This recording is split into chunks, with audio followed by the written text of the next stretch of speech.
사건 고인들 맹복을 빌고 유가족들에게 깊은 위로의 뜻을 헌법재판소에 변론하고 있는 헌법재판관에게 감동을 주고 청구인의 말문을 막는 13분간의 탄핵 각하 요청의 변론.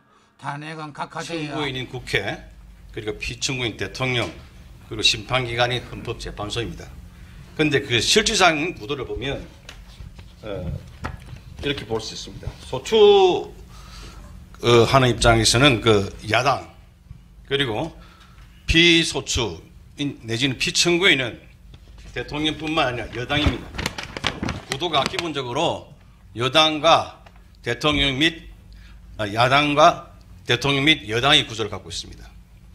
그리고 또 한편 보면은 정권 교체 주장 세력과 정권 유지 주장 세력 간의 다툼입니다. 또 다른 한편 진보 세력과 보수 세력의 다툼입니다. 그러면서 체제 변화 추구 세력과 체제 유지 추구 세력입니다. 대통령 입장에서 보면 반국가 종북 세력과 체제 수호와 국법 질서 유지 세력입니다. 그리고 또 대통령 입장에서 보면 국군 문란 세력과 국군 문란 방지 세력입니다. 국민은 이 처절한 싸움을 지켜보는 관중인 동시에 실제적인 심판관입니다. 재판정은 폐쇄된 조그만 법정이 아니라 온 국민에게 공개된 경기장입니다. 온 국민이 공개된 경기를 지켜보고 있습니다. 그러한 바 피청구인 및 대리인은 그에 맞추어 변론하고 싸울 것입니다. 대통령 탄핵 심판은 단순히 국회와 대통령 개인 간의 문제가 아닙니다.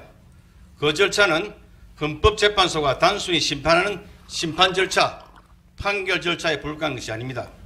집단과 집단의 대결의 장이고 온 국민이 참여하는 체제, 가치, 이념, 투쟁의 장입니다. 전쟁의 장이라고 할 것입니다. 나라의 존망과 구분이 달려있는 결전의 장인 것입니다.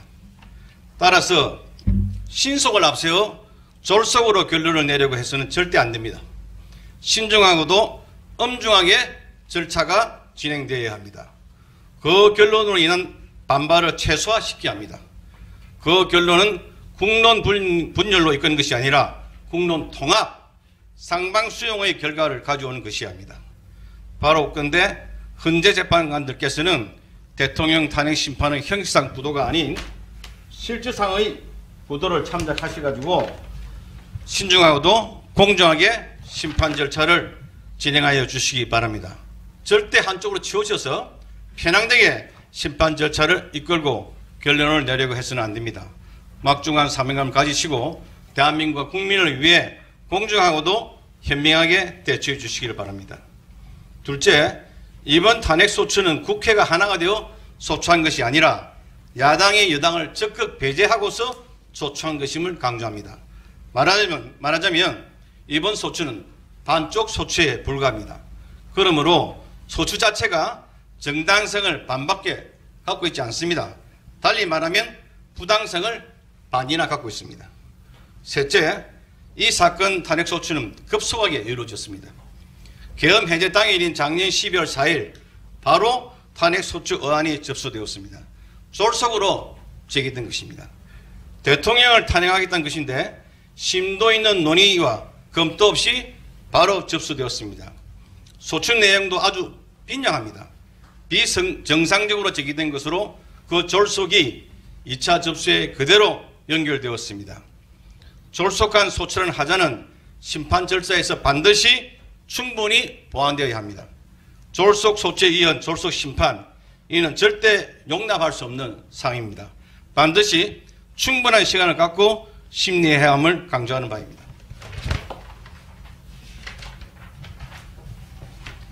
넷째, 증거 절차는 탄탄히 진행되어야 합니다.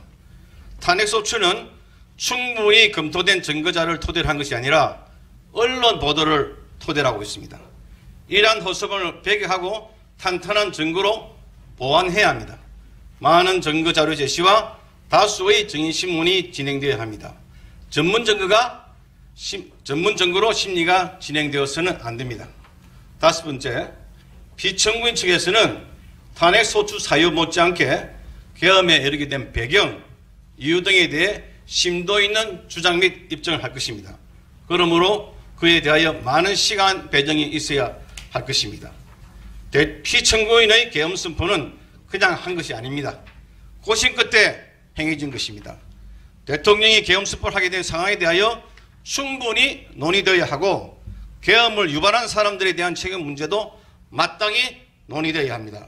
그래야 이 사건 탄핵 심판에 대하여 올바른 시각을 가질 수 있습니다. 여섯 번째, 탄핵 심판은 헌법재판소법상 형사 절차가 준용되도록 명시되어 있습니다.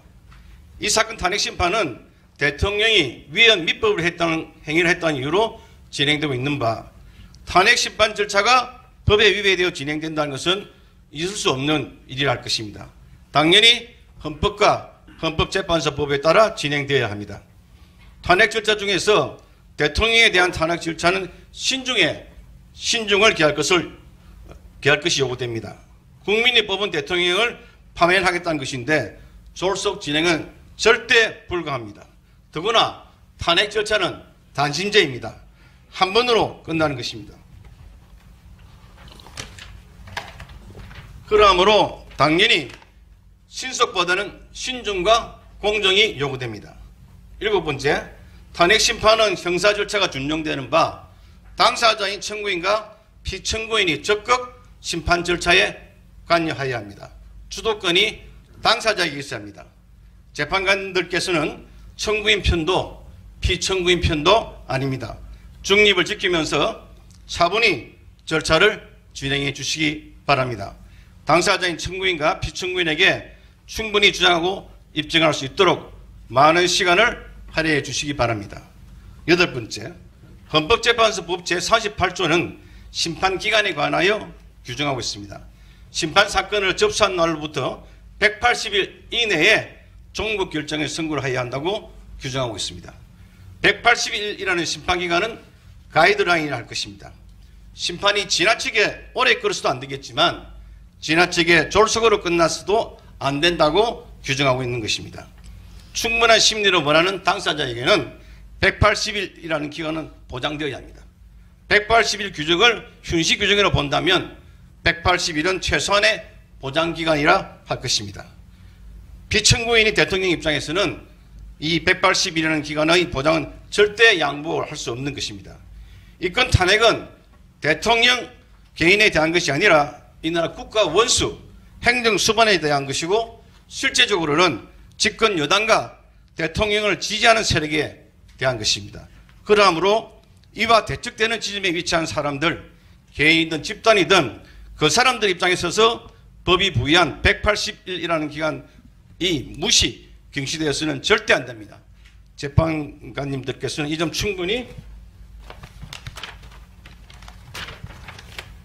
고려해 주시기 바라겠습니다. 아홉 번째로 동일 사유로 이해 탄핵 소추하는 것이 가능한 것인지 의문을 제기하지 않을 수 없습니다.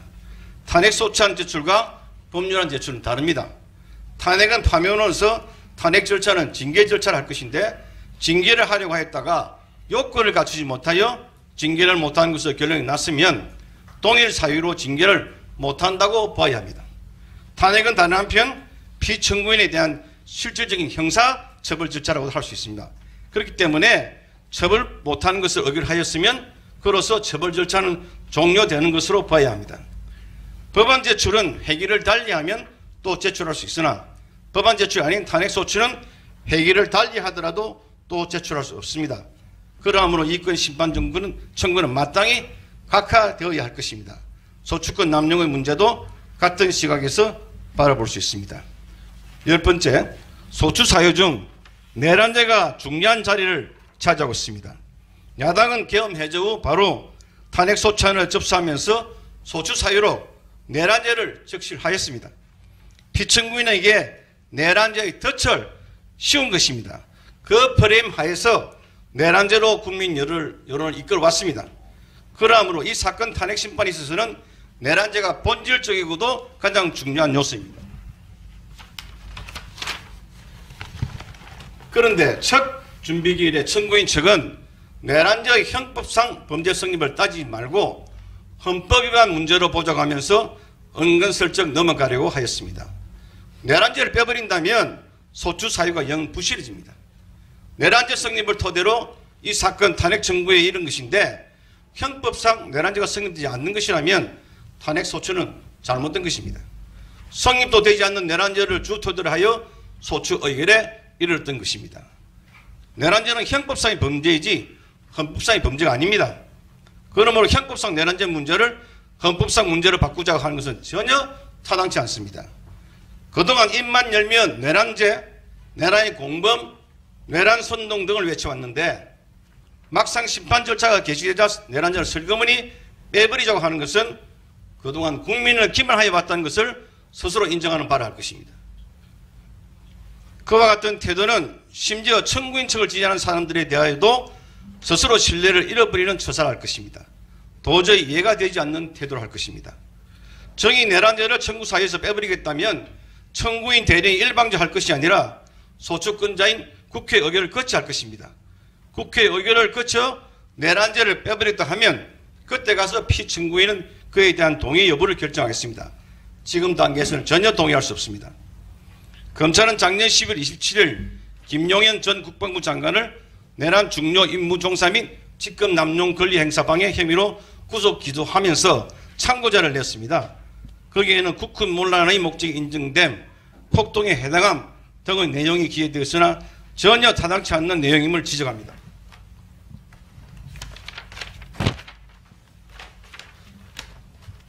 그리고 대통령이 김용현 등과 오래전부터 계엄에 관해 논의한 것으로 확인된다고 하고 있는 바 설사 그에 관한 사실관계가 인정된다고 할지라도 이는 어디까지나 계엄에 관해 논의한 것이지 내란에 대해 논의한 것이 아닌 점이라는 것도 분명히 지적합니다. 검찰은 마치 계엄 논의가 내란 논의인 듯한 태도를 취하고 있는 바 계엄과 내란은 엄연히 다른 것으로 이를 동일시하는 것은 아주 잘못된 것입니다. 오히려 이 보도 참고 자료에는 대통령이 시국이 걱정이 된다. 나라를 정상화할 방법이 없는가? 이게 나라냐? 바로 잡아야 한다. 미래 세대에 제대로 된 나라를 만들어주기 위해서는 특단의 대책이 필요하겠다. 선관위의 전산 자료를 확보해서 부정선거의 증거를 찾고 해야 한다. 넌 등의 말을 하면서 비상대권을 말하였다는 내용이 적시되어 있습니다. 위 보도 내용은 대통령이 국군 문란을 하기 위해 계엄을 발동하려고 한 것이 아니라 국군 문란 세력에 대해 국군 문란 행위를 제재하기 위해 계엄 발동을 하려고 한 것이 역력히 드러나고 있습니다. 비상계엄이 국군 문란의 목적이 아님을 야님이 위 자료에 명확하게 드러났는 것입니다. 따라서 피청구인에 대하여 내란죄가 성립될 여지가 없는 것입니다. 그러므로 청구인은 지금에 와서 이 심판 절차에서 내란죄 주장을 실질적으로 철회하려고 하고 있는 것입니다. 결론을 말씀드리겠습니다. 대통령은 대한민국의 국가원수이고 행정수반으로서 국민에 의해서 선택된 사람입니다. 대통령에 대한 부정은 이 나라 헌법 질서를 부정하는 것이고 민주적 기본 질서를 부인하는 것입니다. 그러므로 다른 누구 아닌 대통령에 대한 탄핵 절차는 신중하고 또 신중하게 진행되어야 합니다. 현재까지의 탄핵 절차 진행은 쏠쏠이라고 할 정도로 지나치게 빨리 진행되어 왔습니다. 지금부터라도 차분히 진행되도록 함으로써 이 나라 국법 질서를 바로 세워야 할 것입니다. 네, 이상입니다.